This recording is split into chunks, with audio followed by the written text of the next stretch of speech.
ఇప్పుడైనా ఎప్పుడైనా ఎక్కడైనా మేము రెడీ చర్చకు. నేను ముఖ్యమంత్రి గారు పేరు తీసుకొని మరీ పిలిచిండు. కేసీఆర్ వస్తాడా, కేటీఆర్ వస్తాడా, రాండ్రి అన్నాడు. నీకు కేసీఆర్ అంత లేదు కానీ మేము చాలు నీకు వస్తాం, మీరు ఎక్కడ పెడతారో పెట్టండి వస్తాం. కాకపోతే మేమంటే ఎప్పటికప్పుడు రెడీగా ఉంటాం, ఎందుకంటే ఇలా 10 ఏళ్ళు మునిగి తేలిన వాళ్ళం కాబట్టి మేము ఎప్పుడు రెడీ. కాకపోతే మీకు కొద్దిగా ప్రిపరేషన్ టైం కావాలి, మాకు తెలుసు. ఎందుకంటే మీ మంత్రులు గతంలో కూడా మేము శాసనసభలో మీరు ప్రతిపక్షంలో ఉన్నప్పుడు కూడా చర్చ పెడతామంటే మేము ప్రిపేర్ అయ్యి రాలేదండి అంటారు. ముఖ్యమంత్రి గారు అయితే ఆయనకు తెలుసు, మీకు పాపం బూతులు తిట్టడమే ఈజీ, చాలా ఈజీ కదా. బూతులు మాట్లాడడము, డైలాగులు కొట్టడం, గుడ్డలు ఉడదీస్తా అనడము, గుడ్డలు ఉడదీస్తేనే ఇందిరమ్మ గొప్పతనం తెలుస్తుంది అనడము, ఇవన్నీ చాలా ఈజీ. కానీ ముఖ్యమంత్రి గారికి నేను ఎందుకు 72 గంటలు టైం అంటున్నా అంటే, మళ్ళీ మీరు అక్కడికి చర్చకు వచ్చి బేసిన్లు బెండకాయలు అని చెప్పి ఆయనతో ఉన్న పరువు తీసుకుంటే తెలంగాణ ముఖ్యమంత్రి పరువు పోతుంది. ఇప్పటికే మీరు ఎంత సిగ్గుమాలిన వ్యక్తో ఇప్పటికే అందరికి అర్థమైపోయింది. ఎవడన్నా అడుగుతాడండి ముఖ్యమంత్రి దేవాదుల గోదావరి బేసిన్లు ఉన్నదా అని అడిగే పరిస్థితి ముఖ్యమంత్రిది. బేసిన్ తెలియదు, బెండకాయ తెలియదు. దాంతోపాటు ఇంకా దరిద్రం ఏంటంటే నల్లమల పులి అని చెప్పుకుంటాడు. నల్లమల తెలంగాణలోనే ఉంది కదా అని అడుగుతాడు మీటింగ్లో. అంటే ఇంత నికృష్టమైన వ్యక్తి కాబట్టే కొద్దిగా ప్రిపేర్ అయ్యేందుకు టైం, వారికి 72 గంటల సమయం ఇస్తా ఉన్నాం. లేదు ముఖ్యమంత్రి గారు కనుక ముచ్చటపడి లేలే మా సొంత ఊరికే రండి కొండారెడ్డిపల్లి కంటే అక్కడికైనా వస్తాం, లేదు మా సొంత నియోజకవర్గం కొడంగల్లో పెడతా నేను అంటే నీ ఇష్టం, అక్కడైనా పెట్టు. లేదు మా నాయకుడు కేసీఆర్ గారి సొంత ఊరు చింతమడకకు వస్తావా, అక్కడ రెడీగా ఉంటాం. లేదు మా నాయకుడు కేసీఆర్ గారి నియోజకవర్గం గజ్వేలు, అక్కడికి వస్తావా, నీ ఇష్టం. ఊరు నీ ఇష్టం, ప్లేస్ నీ ఇష్టం, సమయం డేటు అన్నీ నీ ఇష్టం. నేను రెడీ, మా పార్టీ తరపున నీ సవాల్ను స్వీకరిస్తూ ఉన్నాం. ఇందులో ముఖ్యమంత్రి గారి తరపున మరి ముఖ్యమంత్రి గారు ఇచ్చిన సవాల్ను పార్టీ తరపున నేను స్వీకరిస్తూ ఉన్నా. వాస్తవాలు చెప్పాలి అంటే దశాబ్దాలుగా దగాబడ్డ తెలంగాణను కేసీఆర్ గారి నాయకత్వంలో ముఖ్యంగా వ్యవసాయము, సాగునీటి రంగంలో ఎట్లాంటి విప్లవం సృష్టించినామో ప్రజలందరికీ ఇప్పటికే వారి అవగాహనలో ఉంది, వారి అవగతంలో ఉంది, వారి అనుభవంలో ఉంది. అయినప్పటికీ కొన్ని విషయాలు గుర్తు చేయాల్సిన బాధ్యత మా మీద ఉన్నది. ఆనాడు సమైక్య రాష్ట్రంలో తెలంగాణను నీళ్ళు ఇవ్వక ఎండబెట్టినారు కాబట్టే, కరెంట్ ఇవ్వక కాల్చక తిన్నారు కాబట్టే తెలంగాణ ఉద్యమం పుట్టింది. నీళ్లు, నిధులు, నియామకాలు అనే ఒక నినాదంతో ఆనాడు మేము ఉద్యమాన్ని నడిపాం. ఈరోజు ముఖ్యమంత్రి గారు కూడా అదే నినాదంతో పనిచేస్తున్నారు. నీళ్ళేమో ఆంధ్రాకు పంచుతున్నారు, ఆంధ్రాకు పంపుతున్నారు, బనకచెర్ల పేరిట ఇంకో పేరిట. నిధులేమో ఢిల్లీకి పంపుతున్నారు. ఇక నియామకాలు మీకు తెలుసు, ఆయన అనుయాయులకు, ఆయన తొత్తులకు కొంతమందికి నియామకాలు మాత్రం ఇచ్చుకొని బ్రహ్మాండంగా వాళ్ళతో తెల్లారలేస్తే మమ్మల్ని తిట్టించే కార్యక్రమం మాత్రం చేస్తూ ఉన్నాడు. వాస్తవం ఏంటి అంటే స్వతంత్ర భారతదేశ చరిత్రలో 78 ఏళ్ళ భారతదేశ స్వాతంత్రానంతరం ఏ ప్రభుత్వము కూడా కేసీఆర్ గారి ప్రభుత్వం చేసినంతగా రైతులకు ఎన్నడూ సాహసోపేతమైన కార్యక్రమాలు తీసుకోలేదు అనేది అక్షర సత్యం. రైతు బంధు అనే ఒక విప్లవాత్మకమైన పథకం, ఇది ఇక్కడ అక్కడ కాదు. మొన్న నేను ఆక్స్ఫర్డ్ యూనివర్సిటీకి పోయినా, అక్కడ నేను చెప్తుంటే వాళ్ళే పరిశాన్ అవుతున్నారు. దాదాపు $9 బిలియన్ 70 లక్షల మంది రైతుల ఖాతాల్లో 11 విడతలుగా వేసినాము. Direct benefit transfer farm input program called Rythu Bandhu అని చెప్తుంటే ఆక్స్ఫర్డ్లోని అధ్యాపకులు, ఆక్స్ఫర్డ్లోని అక్కడి విద్యార్థులు కూడా ఇది నిజమేనా అన్నట్టు అబ్బురపడి చూస్తూ ఉన్నారు. తెలంగాణ నేల మీద రైతు రాజ్యం తెచ్చిందే కేసీఆర్ గారు. భారతదేశంలోనే మొట్టమొదటిసారిగా అన్ని రంగాలకు 24 గంటల ఉచిత విద్యుత్తు, 24 గంటల విద్యుత్తు, అందులో ఉచిత విద్యుత్తు రైతులకు ఇచ్చిన మొట్టమొదటి రాష్ట్రం తెలంగాణ. మొట్టమొదటి ముఖ్యమంత్రి భారతదేశ స్వాతంత్రానంతరం కేసీఆర్ గారు మాత్రమే. ఇది నువ్వు అవునన్నా కాదన్నా, గింజుకున్నా గిలగిల కొట్టుకున్నా రేవంత్ రెడ్డి గారు, ఇది వాస్తవం నిలిచిపోతుంది. ఇందిరమ్మ రాజ్యం అన్నావు, ఇందిరమ్మ గొప్పతనం తెలవాలంటే గుడ్డలు కూడా తీసుకొట్టాలన్నావు. ఇందిరమ్మ గొప్పతనం ఏంది, ఇందిరమ్మ రాజ్యం గొప్పతనం ఏంది నీది అంటే కాలిపోయిన మోటార్లు, పేలిపోయిన ట్రాన్స్ఫార్మర్లు, ఎరువుల కోసం, విత్తనాల కోసం లైన్లలో మళ్ళీ చెప్పులు.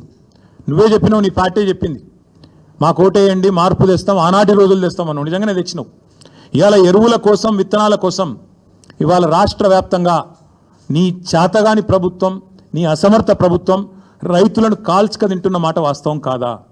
నిన్నగాక మొన్న కొమరం భీం జిల్లాలో అక్కడ సిర్పూర్ యు అనుకుంటా అక్కడ ఊరు, అక్కడ వేల మంది ఆల్మోస్ట్ యుద్ధాలు చేసే పరిస్థితి ఒక ఎరువు బస్తా కోసం వచ్చిన మాట వాస్తవం కాదా? ఇలా ప్రతి మండలంలో రైతులు ఎరువుల కోసం యూరియా కోసం ధర్నాలు చేసే పరిస్థితి వచ్చిన మాట వాస్తవం కాదా? మీరు ఎరువుల దుకాణాలకు ఆధార్ కార్డు చూపెడితే ఎకరానికి ఒక బస్తా ఇవ్వాలని చెప్పిన మాట, మీ అధికారులకు ఆదేశం ఇచ్చిన మాట వాస్తవం కాదా? ఎరువులు కూడా పంచే శాతగాని నువ్వు ఇవాళ కేసీఆర్ లాంటి నాయకుడిని పిలిచి చర్చకు రా అని మాట్లాడితే నవ్విపోదురుగాక నాకేమి సిగ్గన్నట్టు ఇంతకంటే హీనమైన పరిస్థితి ఉండదు.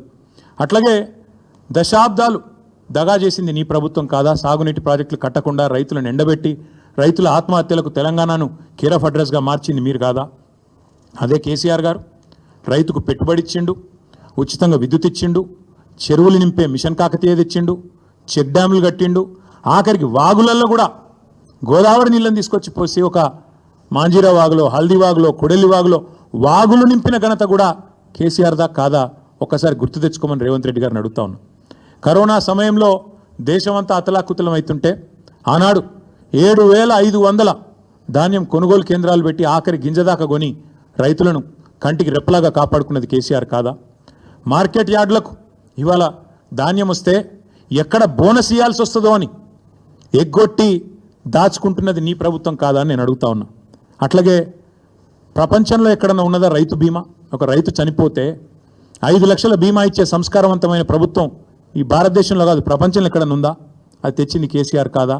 ఇవాళ రైతు బీమా కూడా ఎగ్గొట్టి గత 3 నెలలుగా ప్రీమియం కట్టకుండా మరి ముఖం చాటేసి వేలాది మంది రైతులు ఉసురు తీస్తున్నది కాంగ్రెస్ ప్రభుత్వం కాదా? ఇట్లా 1, 2 కాదు, చెప్తే 100 విషయాలున్నాయి. మీరు ఆనాడు దశాబ్దాల మీ గొప్ప పరిపాలనలో, మీ ఇందిరమ్మ పాలనలో ఆనాడు చెరువులను మీరు తాంబాలాలుగా మారిస్తే వాటిని ఎండబెడితే మిషన్ కాకతీయ ద్వారా మళ్ళీ వాటిని ప్రాణం పోసి వాటి ద్వారా మొత్తం భారతదేశంలోనే ఇటు వ్యవసాయానికి ఊతమిస్తూ ఇంకోవైపు మత్స్య పరిశ్రమకు నంబర్ 1 స్టేట్ ఇన్ ఇన్లాండ్ ఫిషరీస్గా తీర్చిదిద్దింది కేసీఆర్ కాదా? 30,000 కోట్ల మత్స్య సంపద సృష్టించింది కేసీఆర్ గారు కాదా? ఏపీకి ఆంధ్రప్రదేశ్కి ఉమ్మడి రాష్ట్రంలో కిందికి గోదావరి గలగలా తరలిపోతుంటే ఇంకోవైపు కృష్ణమ్మ బిరబిరా పారిపోతుంటే ఆరతులు పట్టింది నీ పార్టీ, కిందికి నీళ్లను తీసుకుపోయింది నీ పార్టీ. కానీ పోరాడి తెలంగాణ సాధించి ఇవాళ తెలంగాణను ఆనాడు దాశరథి గారు చెప్పినట్టు ఒక్కొక్క బొట్టు నీటి బొట్టును ఒడిసిపట్టి 1 కోటి ఎకరాల మాగాణంగా చేసింది కేసీఆర్ కాదా? ఇది తెలియదా ప్రజలకు? 2014 ముందు తెలంగాణ ధాన్యం ఉత్పత్తి ఎంత? 2023లో తెలంగాణ ధాన్యం ఉత్పత్తి ఎంత? ఇది తెలియదా? ఇవాళ బనకచర్ల ద్వారా మీ గురువు గారు చంద్రబాబు నాయుడు గారు తెలంగాణ రైతుల గొంతు కోసి మరి గోదావరి నీళ్లను మళ్ళీ కిందికి తీసుకుపోయే ప్రయత్నం చేస్తుంటే మీరు ఎట్లా వంతబాడుతున్నారో తెలంగాణ సమాజం చూస్తలేదా? తెలంగాణ రైతాంగం చూస్తలేదు అనుకుంటున్నారా?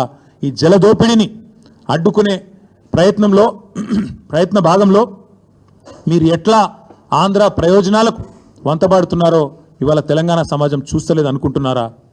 ఒక్కసారి గుర్తు చేసుకోండి అని చెప్తా ఉన్నా. ఆనాడు వలసల జిల్లాగా పేరుపడ్డ పాలమూరును దత్తత పేరిట దగా చేసిందెవరో, దక్షిణ తెలంగాణకు ప్రాణాధారమైన పాలమూరు రంగారెడ్డి ఎత్తిపోతల పథకాన్ని మేము దాదాపు 85-90% పూర్తి చేస్తే ఆ 10% ఇవాళ చేయకుండా ఎండబెడుతున్నది ఎవరో ప్రజలకు తెలియదా? ఆనాడు నల్లగొండ జిల్లా, మా స్రవంతి గారు ఇక్కడే ఉన్నారు, మునుగోడు, ఆ ప్రాంతం మొత్తం ఆనాడు ఫ్లోరైడ్ బాధతో బొక్కలు పూర్తి స్థాయిలో మూలుగ తెచ్చిపోయి దారుణంగా తయారైతే ఆ ఫ్లోరైడ్ అనే మహమ్మారిని తరిమి కొట్టింది కేసీఆర్ పరిపాలన కాదా? అన్నదాతల ఆత్మహత్యలు ఆపింది కేసీఆర్ పరిపాలన కాదా? ఈ సెంట్రల్ గవర్నమెంట్ పార్లమెంట్లో చెప్పిన మాట వాస్తవం కాదా? ఇట్లా చెప్తూ పోతే 100 ఉన్నాయి. చివరికి ఎంత దారుణం అంటే నల్లగొండ జిల్లాలో ఫెయిల్ అయిన బోర్లే ఇంటి పేరుగా రైతులు మార్చుకునే పరిస్థితి. బోర్ల రామరెడ్డి గారు, ఆయన ఇంటి పేరు బోర్ల రామరెడ్డి, 57 బోర్లేసి బోర్లా పడ్డ వ్యవసాయం తెలంగాణలో ఉన్నమాట వాస్తవం కాదా? ఇవాళ మీరు మాట్లాడితే దయ్యాలు వేదాలు వల్లించినట్టు నికృష్టంగా కాంగ్రెస్ గురించి, కాంగ్రెస్ యొక్క గొప్పతనం గురించి, ఇందిరమ్మ గురించి ఎమర్జెన్సీ విధించి ఆనాడు ఎంతోమందిని జైళ్లలో నూకిన ఇందిరమ్మను గుర్తు చేసుకుంటూ మళ్ళీ గుడ్డలు కూడా తీసుకొడతామంటే ఇవాళ తెలంగాణ సమాజం అట్లా చూస్తూ ఊరుకోవడానికి, నిస్తేజంగా చూడడానికి సిద్ధంగా లేదు. రేవంత్ రెడ్డి గారు, మీకు నేను స్పష్టంగా చెప్తా ఉన్నా, నీకు లెక్కలు తెలియకపోవచ్చు కానీ నేను గుర్తు చేస్తా. వాస్తవం ఏంది? 2014లో ఆనాడు కొత్త రాష్ట్రం తెలంగాణ, ఏదో అధికార మార్పిడి కాదు జరిగిందో, కొత్త రాష్ట్రం పుట్టింది. ప్రజల దయతో పోరాటాలతో కేసీఆర్ గారి నాయకత్వంలో తెలంగాణ రాష్ట్రాన్ని సాధించుకున్నాం. సాధించుకున్న రాష్ట్రంలో మన ఆర్థిక పరిస్థితి మనకు తెలియకపోయినా 2 దఫాల్లో 30,000 కోట్ల రుణమాఫీ చేసింది కేసీఆర్ ప్రభుత్వం కాదా? ఆనాడు కరోనా వచ్చినా, పెద్ద నోట్ల రద్దు లాంటి సమస్యలు వచ్చినా, కొత్త రాష్ట్రానికి మోడీ గారు ఎన్నో రకాలుగా ఇబ్బందులు పెట్టే ప్రయత్నం చేసినా అన్నీ తట్టుకొని 30,000 కోట్లు రుణమాఫీ చేసింది కేసీఆర్ ప్రభుత్వం కాదా? అట్లాగే ఇక సాగునీటి ప్రాజెక్టులు వాటిని సస్యశ్యామలం చేయడం, నేను మళ్ళీ చెప్తా ఉన్నా, మీరే కదా ఏందది రైతు డిక్లరేషన్. మీ రాహుల్ గాంధీ వరంగల్కి వచ్చి ఇన్ని మాటలు చెప్పిండు, ఒక్కటన్నా అమలైందా? ఇంట్లో